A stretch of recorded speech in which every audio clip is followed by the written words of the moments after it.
دوای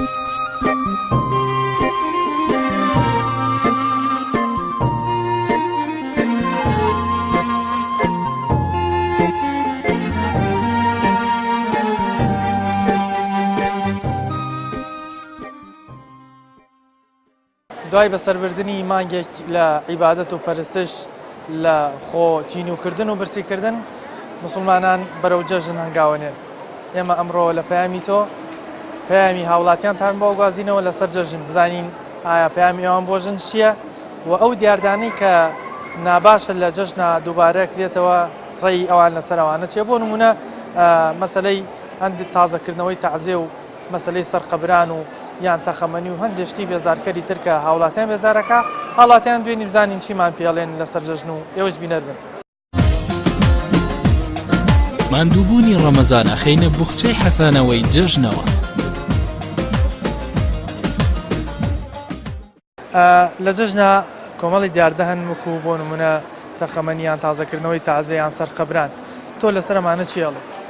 وەڵای بۆ تەقەمەنی زۆر قسەی لەسەر کراوە، شتێکی باش نییە.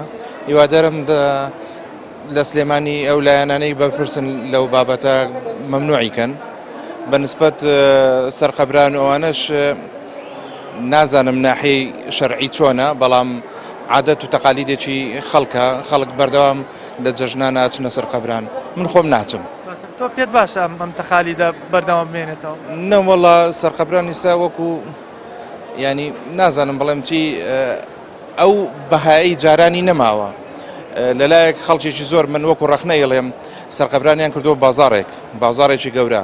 یعنی تۆ ئەگەر بتەوێت بچی سەردانی مردوویەکی خۆ بکەی بۆ ئاسوودەیی ڕۆحی خۆت لەو لاوە سەیرەکەی بانگی شت فرۆشتن و شت کڕین و فرۆشتن و بازارێکی گەرمە، ینی بەڕاستی تۆزێ تێک چووە. ئەلم جەژنەیە یەکەم کەس کە پیرۆزبایی لێ بکەی کێ؟ وەڵا تەبعاً خێزانی خۆم و ماڵە و کەس و کار. چۆن پیرۆزبایان لێ بکەی؟ ئەوەی لە ماڵەوە لەگەڵ تا بێ پیرۆزبایی هەتوانی پیرۆزبایی لێ بکەیت. کەس و کاریش نزیک بێ سەردانیەکەی، ئەگەر دووریش بێ ئەتوانی بە تەلەفۆن و پیرۆزبایی لێ بکەیت. لە ڕۆژانی جەژنە بە چ شتێک زۆر بێزارە بی؟ چ شتێک با بڵین پێت ناخۆشەکەی بینی؟ وڵی ئەوەی کە هاتوچۆ کەم بۆتەوە سەردانکردن. باشە، بەڵامە بینی لە هەندێک شوێن بۆ نمونە تازیەکان تازە کرێتەوە سەردانی سەرقەبران نەکرێت. جەژنەکە زۆرە لە جۆرەکان بەرەو ناخۆشی هەنگاوەنێ. ئەمە دیاردەیەکی چۆنە بەلای تۆ؟ وڵی دیاردەیە کە خۆی جەژن بۆ خۆشیە، بەڵام بەبیرهێنانەوەی ئەو تەعزیە ئەو شتانە ئیتر جەژنەکەیان لێ ناخۆشەکە. لەم جەژنەیە یەکەم کەس پیرۆزبایی لێ بکەی کێ؟ یەکەم کەس هاوسەرەکەم. چی پێڵێت؟ جەژنە پیرۆزەی لێ یەکەم. دوای ئەو دایکم و باوکم. هەمیشە لە جەژن نابن. خۆش بیست. سپاس. پیرۆزبایی لە هەموو مسلمانی جیهان و کوردستان بە تایبەتی ئەەکەم. هیوای سەرکەوتن بۆ ملەتی کورد، ملەتێکی داماوە، زۆر شتی خراپی بینی. ئەوە بە هیوای ئەوە وەزعیان باشتر بێ، معاشیان هەموو ڕۆیەک لە هەموو شتێک. ڕۆژانی جەژنە چ شتێک زۆر بێزار تەکایان؟ چ دیاردەیەکەیە زۆر پێت ناخۆش بێت؟ ئەوەی پێم داخۆشە هەژاری خەڵک، تۆزێ خەڵک داماوە، تۆزێ فەقیرە و کەم دەسە. حەزەکەم هەمویان دەستپڕ بن، بتوانن بچشت بکڕن وەکو هەموو مناڵێ خەڵکن. پیرۆزبایی لە چ کەسێکەکە یەکەم پیرۆزباییت لە جەژنا لە چ کەسێکە؟ وەڵای لە هەموو مسلمانە.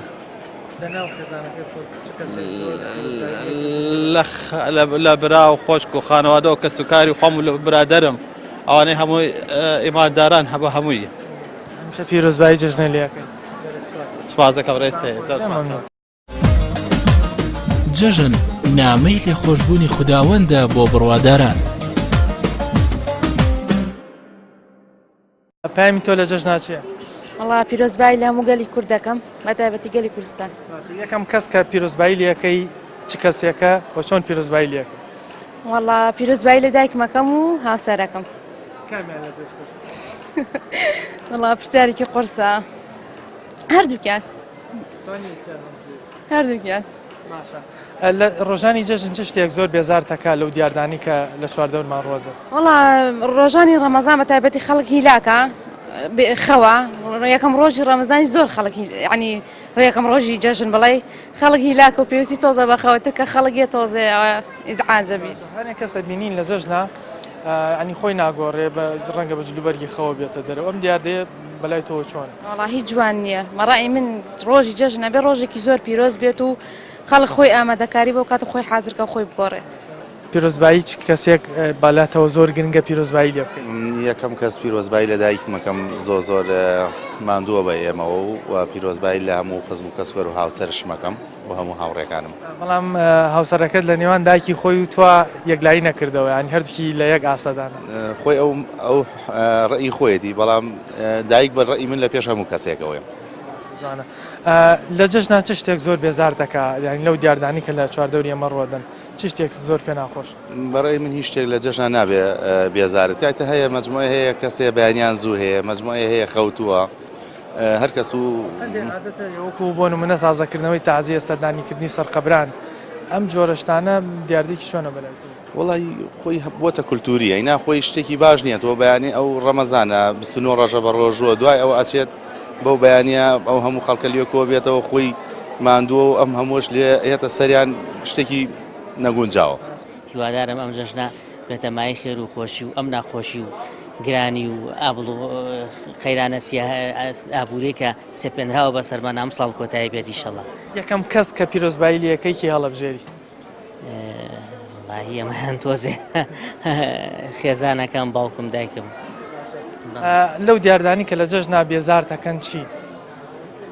ئەگەر بڵێم هیچ شتێک بێزار ناکات هەموو شتێک وەڵڵاهی ئەوانەش یعنی زەڕورە بچیت یەکە کەسێکی نزیکی لێ وەفاتی کردووە بچیت بۆ سەرگۆڕەکەی یا بچیتەوە نەخۆی نەچی بۆ ماڵەوە باشترە هەر بۆ سەرگۆڕەکەی بێ بۆیە تازە نەبێتەوە گەر تەعازیە بێت تەعازیەکە تازە نەبێتەوە جەژنەکە تۆ سێک تێگەیە ئەگەر بچی بۆ گۆڕستانەکە و لە دوای یەکەم دووەم ڕۆژی بۆ ماڵەوە بۆیە ئیتر کۆتایی بە پرسەکە بێت پێم وایە باشترە ئەوە هەر زۆر ناشرین و ناخۆشە منەوە تا مناڵەکانی خۆم هیچ کاتێ بۆم نەکردن و بۆشیان ناکرد ڕێگریان لێ بکەن بۆیان نەکردن بەڕاستی ئەوە زۆری زعاجە بەڕاستی زعاجە بڵێ چاوەکە میل سپاس لە جەژندا شیرینی گەردن ئازایی ئەکەینە هۆکاری تەبای و پێکەوە ژیانمان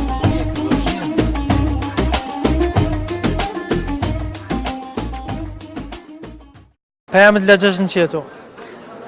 وەڵاهی بێتە خۆشی بۆ هەموو لایەک ئینشاڵڵا بەڵێ پیرۆزبایی لە جەژنا لە یەکەم کەس لە دایکم و خانەوادەکەم لە مێردەکەم مناڵەکانم هیوادارم هەرۆ خۆشی و وە کامەرانی جەژن پێکەوە بۆی نەزەر لە جەژنا چ شتێک بێزار دەکات چ دیاردەیەک هەیە هەمیشە لە جەژنای بینیت پێ ناخۆشە واللهی ئەوەی وە موبایل جەژنە پیرۆزە لە یەکتری بکەین لە جێ ئەوە بچین سەردان یەکتری بکەین و یەکتری ببینین و جەژنە پیرۆزە بکەین یەکتری ببینێ خۆشترە نەوەڵە دوو خۆشتر وایە سەردان یەکتری بکەی و جەژنە پیرۆزە لە یەکتری بکەین ئەوە خۆشترە تا لە ماڵۆ دانیشین قوربان ئێوە چی بە دایکتان ئەڵێن؟ جەژنە پیرۆزەی لێ منیش جەژنە پیرۆزی لێکم هەمیشە فێ ئاڵێم جەژن پیرۆز بێ باشە یەکەم کەس کە جەژنە پیرۆزەی لەکەی لە دوای دایکت کێیە؟ خانەوادەکەم هەمیشە لە جەژنا بن ئینشەڵڵا گەلێک سوپاس دەستان خۆش بێ مەمنون پەیامی ئێوە لە جەژنا چییە؟ وەڵایی پێشەکی بە خەراتنتانەکەم پیرۆزبایی جەژن هەر لە ئێستاوە لە هەموو پێش هەموو شتێک لە خێزانی خۆشەویستمەکەم و لە هەموو هاوڕەکانم و لە هەموو گەلی کوردیش بەتایبەتی و هیوام وایە ئەم جەژنە بێتە مای خۆشحاڵی خۆشگوزەرانی بۆ میلەتی کورد بەتایبەتی. تۆ پیرۆزبایی لەکەیەکەی پەیام چییە؟ سەرەتا بەخێربێن پیرۆزبایی لە هەموو گەلی کوردەکەم پیرۆزبایی لە هاوسەرەکەمەکەم لە هەموو کەس و کار و ئەوێمان بینێ لە جەژنا چ دیاردەیەک زۆر بێزارتانەکە ینی پێتان ناخۆشە و دیاردەیە دووبارە بێتەوە؟ وەڵاهی دیاردەی ئەم تەقی خۆشی هەیە مناڵانەوە زۆر ناخۆشە بەڕاستی هێتر چکە پێویستە مراعاتی حاڵی هەنێک کەس بکرێ هەیە نەخۆشی هەیە مناڵی بەنەوەیشی هەیە ئەم تەقە و هینی مناڵانەش لە ڕاستیە زۆر جار ڕووداوی نەخوازراوی لێکەوێتەوە هەر وەکو بینیمانەوە بیستوشمانە هەیە چاوی لە دەستداوە هەیە شوێنێکی سەقەت بۆیان بریندار بووە ئەمە دیاردێکی زۆر ناشرینە بەڕاستی. تۆ چ شتێک بێزار دەکات لە جەژنە؟ نازانم وەڵا نمونە ئێستا یەکێک لەو دیاردانە تازەکردنەوەی تازیە و سەردانیکردنی سەرقەبران و ئەوانە ئەم دیاردەیە شتێکی چۆنە بەلای؟ بە تایبەتی نۆجەژنە من هیچ حەزم لێی نییە لەبەرەی هەر کەسێک کە یەکێکی لێمرێت طبعاً ئەبێتە خەم و خەفەت بووی پێویست ناکات دووبارە ئەو برینەی بکولێنیتەوە تازیکەیتەوە. بەڵێ بەتەکێت بەتەکێت لە ڕووی ئیسلامی شەوم شتێکی ناباشە ئەین تازەکردنەوەی تازە زۆر ڕاستە زۆر ڕاستە. چی بەو ماڵانە ئەڵێ کە ئەم جەژنە با بڵێن کەسێکیان لە دەستداوە و بەتەمان جەژن دیسان جارێکی تازەکەیان تازە بکەنەوە چیان پێڵێ پایم چیە بۆیان؟ خۆی بەڕاستی هەموو ئینسانێک کە کەسێکی نزیکی لە دەستەیە ئیتر تەواو بێتاقەتە بێ بەس ئەوەش ڕێی هەموو کەسێکە مردن ئەبێ ینی هەموو کەسێ یەکێکی لێم ڕێیان خۆر ڕێی هەموو کەسێکە پێویست ناکە دووبارە برینی و کەسە بکولێنیتەوە و دووبارە بێتاقەتی کەیتەوە یان خۆشی ئەو ماڵی کە تازیەکەی ئێتر تەواو ڕوویاوە کەسێکە ڕێی هەموو کەسێکە بێ بمرێ پێویست ناکە ئەو نەخۆتی بۆ بێتاقەتکەی. یەکێک لەو دیاردانی کە زۆر جار هاوڵاتیان لە جەژنا بێزارەکە مەسلەی تەخەمەنی و ئەوانەی کە بابەتی تەخەمەنین مناڵان زۆر بەکارهێنن داواکارن هاوڵاتیان کە دەستگا ئەمنیەکان وەلایەنی پەیوەندیدار ڕێگری بکەن لەم حاڵەتە بۆ ئەوەی هیچ حاڵەتێکی نەخوازرا و نێتە پێشەوە و جەژنەکە هەموو لایەک بەخۆشی جەژنەکە تێپەڕێن هەروەها دیاردێکی تر مەسلەی نۆجەژنەیە کە زۆرێک لەو کەسانەی ئازیزێکیان خۆشەویستێکیان لەدەستدەن لە یەکەم جەژنی دوای لە دەستدانی خۆشەویستەکان تازەکردنەوەی ئەو حاڵەتە و دووبارە خەفەت خواردن و جۆرێکی تر با بڵێن لە تازیەگرتنە بۆ ئەو خۆشەویستیان ئەمە حاڵەتێکە جۆرە لە جۆرەکان جەژنەکان لەو کەسانە تێکەدات و شتێکی ناخۆش بە جارێک تر بەسەریانێتەوە بۆیە داواکارن ئەم جۆرە کللتورانە نەهێڕێت و وا بکرێت کە ئەو جەژنە بەخۆشی بۆ هەموو لایەک بەڕێ بکرێت. هاوڵاتیانی زیاترە دوێنی بزانین ئەوان پامیان لە جەژنا چیە و داواکاریشیان چیە لەگەڵمان لە جەژنا ئەو دیاردانەی یان با بڵێن حاڵەتانی کە بێزار دەکات چییە؟ چ شتێکت پێ ناخۆشە کە لە جەژنایی بینی؟ وڵڵاهی درۆم زۆر پێ ناخۆشە کە یەکێ درۆ لەگەڵکە ینی ڕازگۆ نەوی. ئەو دیاردانەی جەژن یەکێک لەو شتانە کە لە کۆنەوە هاتووە وەکو کولتور ماوەتەوە مەسلەی نۆجەژنە و تازەکردنەوەی تازێ و ئەو جۆرە شتانەیە ئەو کولتورە شتێکی چۆنە بەلای تۆ؟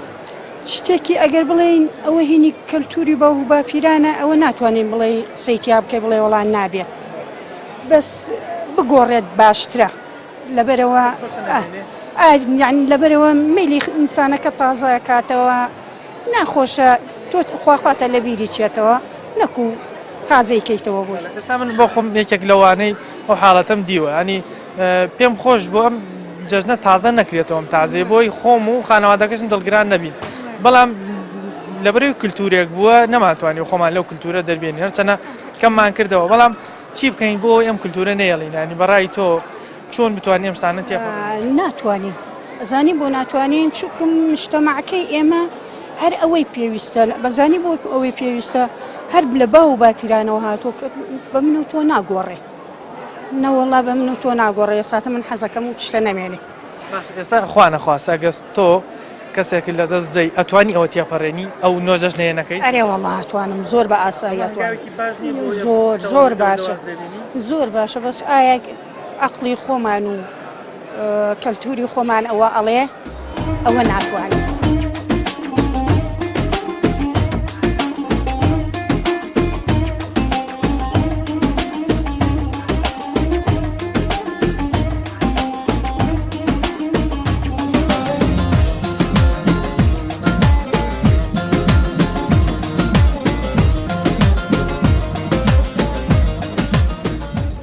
یەکەم جار پیرۆزبایی لە خێزان و لە خوشک و لە براو لە کەسوکار لە دۆستان لە هاوڕێیانم.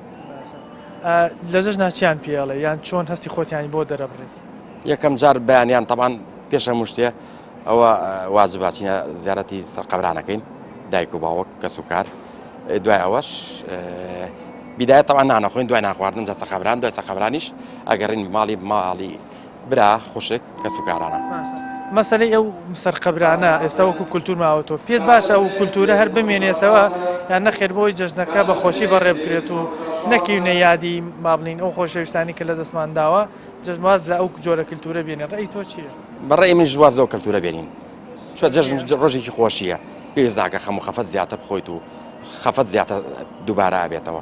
بۆچی ئێمە ناتوانین واز لەو جۆرە کللتورانە بین کە پێشمان خۆش نیە بۆ نمونە ئێستا تۆ با بڵێ من بە هەمان شێوە لە جژنەکانی ڕابردوو خەڵکمانە بۆ خۆشەویستمان لە دەستدا بەڵام لە جژنا دیسان تازەیەکەینەوە دیسان بە خەم و خەفەت بەڕێەکەی خۆی خەلەلەکە لە چیایە لە کۆمەلگایە کۆمەلگا ئەمڕۆ مەسا من نەسوە سەقەبران لەوە چێ دراوسەکەم بیان ڕەفیقەکەم یا خزمەکەم چوو بۆ سەقەبران چۆن نەچویت بەسەر نەو نەقدانە لێ ئەگرن لەبەر قسەی خەڵک بە لەبەر قسەی خەڵکی خۆی شتانە زۆری.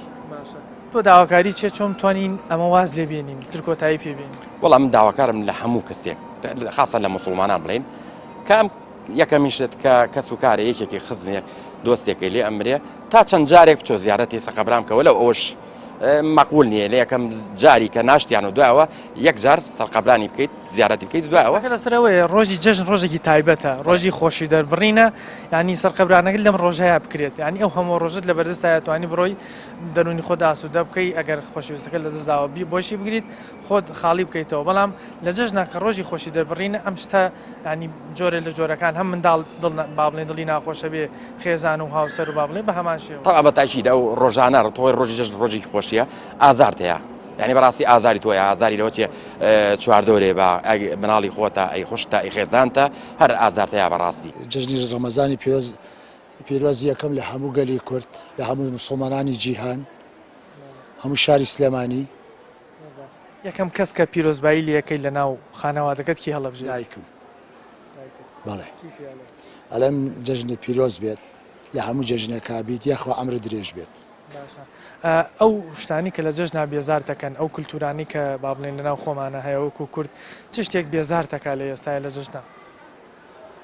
وەڵی بەعزێک شت هەیە ینی شتی زەرور نین وەکو دیاردەی نۆجەژنا تازە ئەکرێتەوە خەڵک ناڕەحە دەبێت دڵی سەغڵەت دەبێت و ئەو شتانە ناخۆش بەڵام لە عینی کاتیشە سەردانەکانیش پێویستە بۆ دڵخۆشکردنی ئەو ئایلەیە کە ئێمە قسەمان لەسەر ئەو ئایلەیە ئەو ئایلەیە چۆن واز لەم کللتورە بێنین کە ئەم جەژنە بەخۆشی بەڕێ بکەین واز لەوە بێنین ئەم ناخۆشیە تازە بکەینەوە جارێکتر ئەبدەیتی ئەم لە دەزانیم کەسە بکرێتەوە بۆی هەم مناڵەکانیش هەم با بڵێن هاوسەر و دایک و باوکوانە جەژنەکە بەخۆشی بەڕێ بکەین ئەم کللتورانە چۆن وەڵا خۆ بە و ناڕەحەتی و دڵسەخلت بوونە شتەکە ناگەڕێتەوە ئەبێ بە شقلێکی عام هەموو کاڵ بکرێتەوە وردە وردە یاخود خەڵکو شار بکرێتەوە لەو شتانە بە لە ڕۆژەکانی تری چاپچی بۆ سەرخەبران ینی بەڵام جەژنەکە تێک جەژنەکە لێ تێک نەچێت و سەدانی خۆشەویستان بکەی کە سوکار بکەی خزم و ئەو شتانە بکەی باشترە تا بچیتە سەرقەبران یەکەم ڕۆژی جەژن دڵی خۆت و خانەوادەکەت و مناڵەکانی ئەوانیش ئەوەی کە مردووەکەشی لێ مردووە خەیتە ناڕەحەتیەوە ئەبێ دڵخۆشیان کەیت.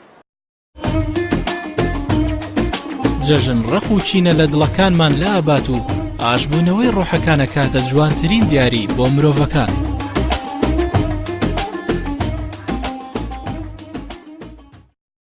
پیرۆزبایی لە خۆشەویستەکەمەکەم کە لە ئەمریکایە ئومێدەوارم لەگەڵ مناڵەکانمان سۆڕکەوتو بن و ئومێدەوارم کورد یەکریز بێ لەم جەژنەیە کورد دوتەو بێ ئیرادەیەکی پۆڵایی نیە بێ یەکوتار بێ بە بۆنەی جەژنی ڕەمەزانیشەوە پیرۆزبایی لە هەموویانەکەم. لەناو ئەو خانەوادەکەت چ کەسێکیان هەڵەبژێری یەکەم جار پیرۆزبارێکی تایبەتی لێ خێزانی خۆم ئەڵێم جەژنی ڕەمەزانی پیرۆز بێ ئومێدەوارم سەرکەوتوو بێت هیوامەوەیە کاتێکی خۆشیە بێ نەخۆشییا بن لە ڕۆژانی جەژنا چش دیاردەیەک هەیە کە تۆ پێت ناخۆش بێ حەز نەکەی ئەو دیاردەیە بمێنێت؟ ئەو دیاردەیەوەیە من ئێستا لەگەڵ مناڵەکانم دوورم ئەوان لە دەرەوەی وڵاتن و منش لێرەم بەڕاستی ئەوەم زۆر پێ ناخۆشە ئومێدم هەبوو کە لە ناوێنە بوایم هەمیشە ئیشەڵا بگەڕێنەوە بۆ لای یەکتری. یەکێک لەو دیاردانە بۆ نمونە نۆجەژنەیە تازەکردنەوەی تەعزیە و سەرخەبران و ئەوەیە ئەم دیاردەیە چۆنە لە لای تۆ؟ وەڵی بەلای منەوە من بەش بە حاڵی خۆم بەشتێکی ئەو تۆی نازانم چونکە ئینسان مردەوە حتا خێر و حەسەناتی بەڕێی من ناگاپی ئەمە تێکدانی جەژن نییە لە مناڵەکانیش بە تێکدانی لە خۆیەتی لە مناڵێتی لەو دۆست و برادێتی لە هاوسەرێت چون ئەڕوا خەمێکی زیاترە کات دەڵی خۆیەوە نەشادیە بەڵام چۆن بتوانین واز لەم دیاردە و کللتورە بێن ئەمە ئەبێ ئیشی بۆ بکەیت یعنی ئەم کەلتورە وەکو ئەو وایە کە لە باوا پیرانمانەوە بمان هاتۆتە خوارەوە بەڵام ئێمە چۆن بتوانین ئەم کەلتورە هەڵتەکەینەوە ئەبێ ئێواش ئێمە لەگەڵ ماڵ مناڵەکانمانە قسەکەین بە مناڵەوە کە بۆ نمونە خۆما لێمان خۆمە ئەم شتە نەکەین ئەم شتە نەکەین و مناڵەکانمان پەروەردەکەین بەوە تی بگەێنین کە ئەمە دیمەنێکی جوان نییە و هەمووشمان هەر ئەمرین و هەرخوا خۆی ئەمێنێ و کەس نامێنێ پەیامی تۆ لە جەژن چییە؟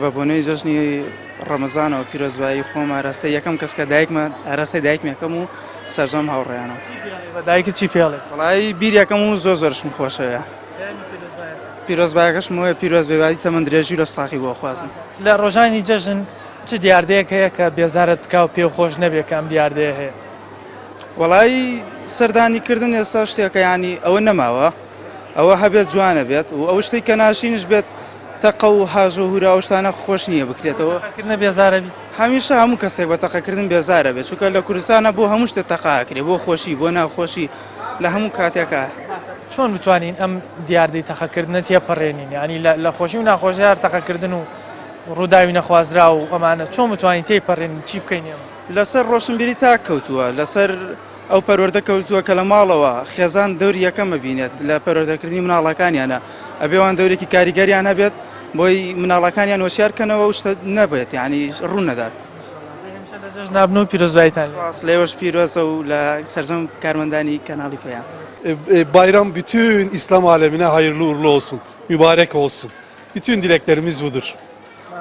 Ramazan و عیبادەتی ڕەمەزان ئەوە بەرەو با بڵین ڕەمەزان بەرەو کۆتایەچێت پێت خۆشە کە ڕەمەزان بەرەو کۆتایەچێت و جەژن هاتۆتە پێشەوە Yani Ramazan şu anda en güzel biçimiyle yaşanıyor. Kürdistan'da çok güzel manevi bir hava var. Bu manevi havadan da biz istifade ettik. Teravihlerimiz çok güzel, imamlarımız çok güzel okuyorlar. Biz istifade ettik bundan. جەژنتان پیرۆز و ئارامی دڵەکانتان ژیانتان بکاتە لالەزار.